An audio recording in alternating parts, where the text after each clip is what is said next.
Alors, je bénis les pères, les aînés ainsi que les collègues où il va se déplacer pour aller dans le cadre du CK. Que le Tout-Puissant vous bénisse. Et dès qu'ils m'ont complété,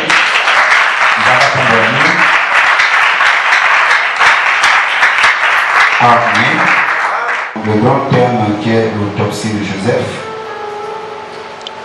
Après avoir écouté le docteur Colin et celui que j'aime beaucoup, l'apôtre Chaviri, waouh, ça a été fort. Amen.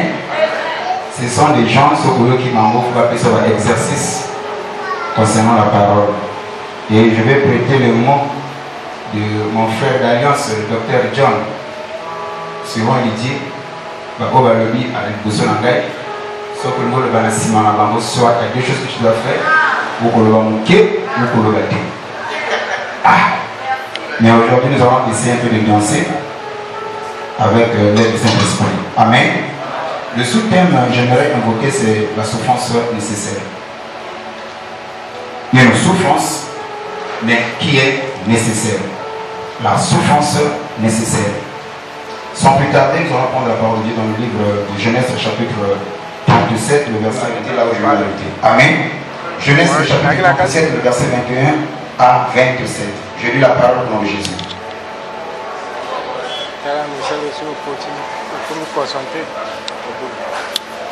Ruben entendit cela et il délivra de leurs mains. Il dit, ne lui ôtons pas la vie. Ruben leur dit, ne répandez point le sang, jetons-le dans cette stèle qui est au désert et mettons pas la main sur lui. Il avait le dessein de le délivrer de leurs mains. Pour le faire retourner auprès de ses frères, ils le dépouillèrent de sa tunique et de la tunique de plusieurs couleurs qu'il avait sur lui. Et ils prirent et le jetèrent dans la stèle. Cette stèle était vide, il n'y avait point d'eau. Ils s'assirent ensuite pour manger.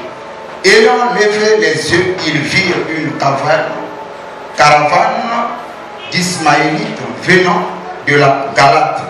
Leurs chameaux étaient chargés d'aromates, de baumes et de myrrhe qu'ils transportaient en Égypte. Alors Judas dit à ses frères, que gagnerons-nous à tuer notre frère et à cacher son sang? Venons, vendons-le aux Ismaélites et ne mettons pas la main sur lui, car il est notre frère, notre chair, et c'est un frère et ses frères l'écouteur. Nous allons lire une bonne fois le livre de Matthieu chapitre 26, le verset 15. Matthieu chapitre 26, le verset 15.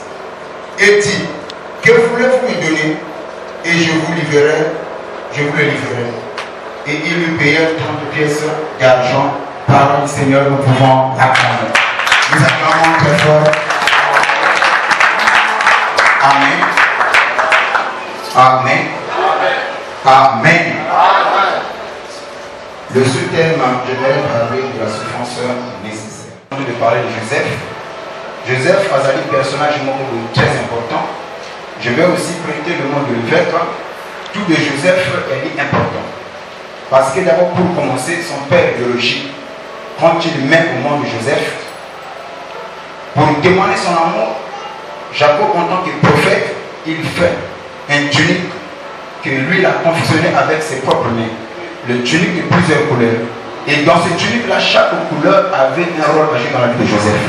Donc c'est le père qui a prophétisé sur Joseph. Amen. Avant que ses frères puissent le haïr par rapport à ses songes, la première des choses qui avait commencé dans la vie de Joseph, c'était d'abord la tunique de son père. Or, Jacob était aussi un prophète. Et dans chaque couleur que Jacob a confectionné, il y avait aussi signification prophétique et en même temps doctrinale dans la vie de Joseph. Amen. Alors, si le Saint-Esprit va encore nous permettre qu'on puisse revenir, nous allons parler sur le mystère du manteau de Joseph. Alors, mais ici, mon problème, j'aimerais parler sur la souffrance nécessaire. Mais lorsque Joseph vient au monde, nous connaissons plus l'histoire. Et quand son père l'envoie, ce frère le vit de loin. Par lui, tuons-le. et voyant qu'est-ce qui va devenir ses songes, n'est-ce pas? Alors, l'intention était de tuer Joseph. Et dans le but, Basile en a à Joseph. Dans le but, Joseph, ils ont accomplissement. Et dans 4 nous allons parler sur les 3 types de frères. Et parmi ces 3 types de frères, que nous avons dans 4 ministères, le premier type de frères que nous avons besoin, nous avons besoin de que j'allais dire, c'est d'abord le Ruben. Un Ruben, c'est quelqu'un qui nous aime. Mais le problème avec Ruben, son amour pour nous, a permis que nous nous. Il veut nous conserver uniquement pour lui. Ça, c'est Ruben. Ruben, c'est un frère que nous avons dans le ministère, dans la famille, mais Ruben ne veut pas nous lâcher. Ruben veut que nous soyons à ses côtés. Ruben veut que nous puissions être là, protégés. Donc l'amour de Ruben se définit par la protection. Tous allons en PV, tous qui nous cicatrent avec comme la maison. Ça c'est Ruben. Voilà pourquoi lorsque les frères de Joseph, ils ont pris Joseph de main, ils ont dit, tuons-le. Mais Ruben regarde et dit non, c'est notre frère, ne le tuons pas. Et la Bible dit que Ruben avait l'intention de le délivrer et de le renvoyer auprès du Père. Amen. Nous avons dans l'église des frères Ruben. Nous avons dans l'église des frères Ruben des gens qui nous aiment. Mais leur amour bloque notre destinée. Leur amour nous empêche d'aller de la foi. Nous avons compris ça? Aujourd'hui, j'aimerais pas que tu parles en langue, mais nous allons parler la langue Yabat. Vous savez, il y a quelque chose que Dieu a dit à Nicodème. Si quelqu'un ne maîtrise pas la terre, il ne pourra pas maîtriser le ciel. Amen. C'est mieux de connaître le mystère, mais c'est aussi mieux de connaître aussi la terre. Quelle que soit la montée de l'aigle, le rocher à quelque part. Donc si tu ne maîtrises pas la terre, tu ne peux pas comprendre le ciel. Christ a dit à Nicodème, si tu ne comprends pas les choses terrestres, comment comprends-tu les choses d'en haut? Donc voilà pourquoi ce matin, j'aimerais parler des choses terrestres. Amen.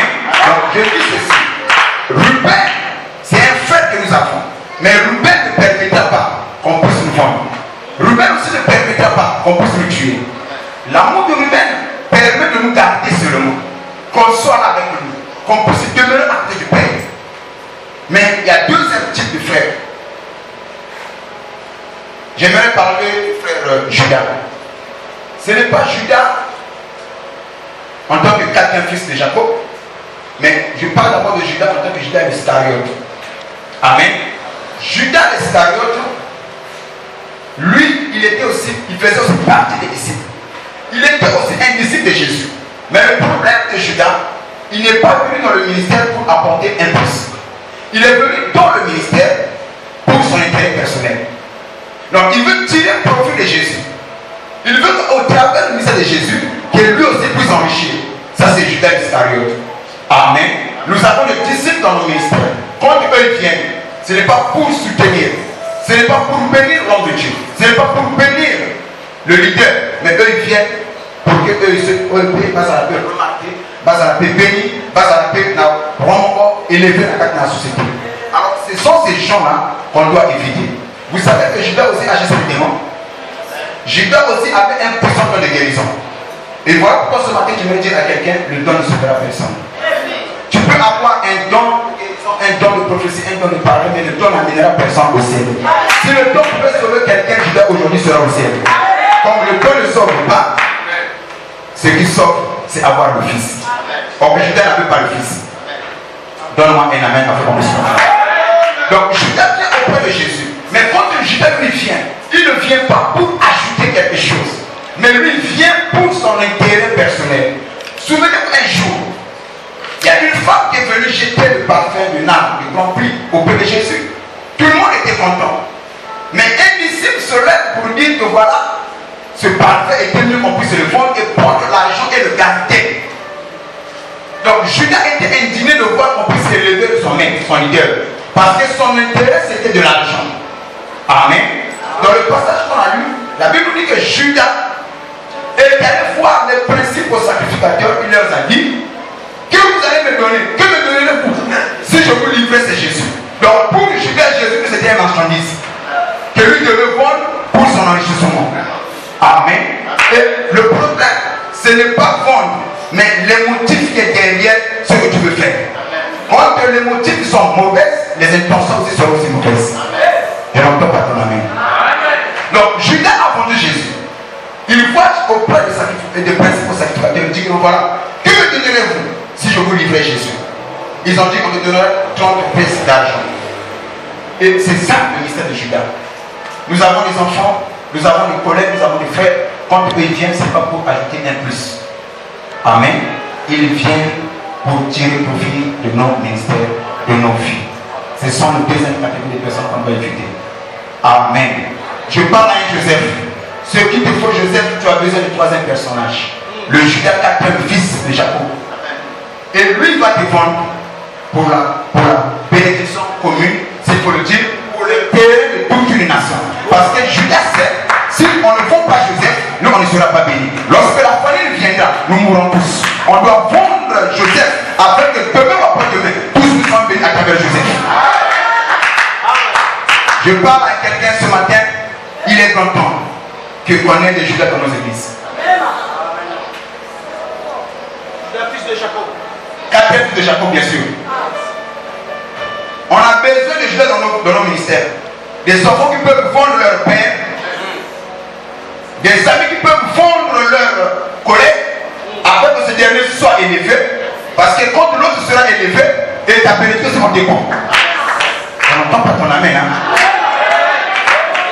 Que ma prière ce matin, il y a un Joseph parmi nous.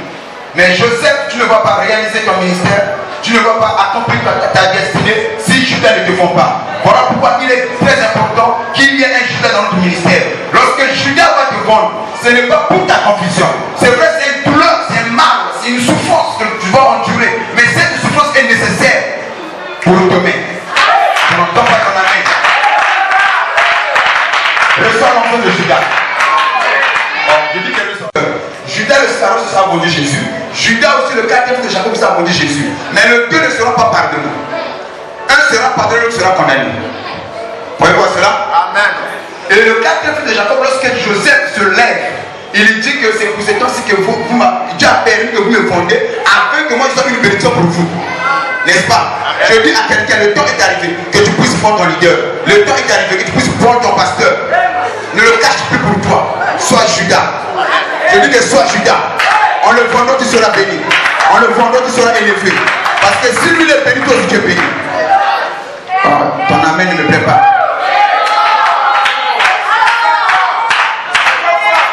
En le vendant, c'est... Quelquefois, un jour, les enfants me disaient, papa, tu as deux femmes. La femme physique qui est ta femme physique que tu as. La deuxième femme, c'est l'église.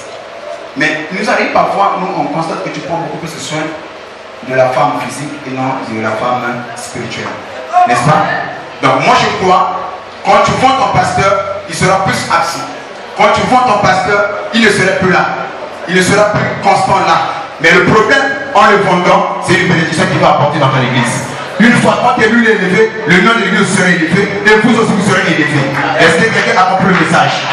C'était une petite information que j'avais à vous apporter, de vous dire que soyez de Judas, quatrième fils de Jacob, fondons nos leaders et Dieu nous bénira pour cela. Que Dieu vous bénisse.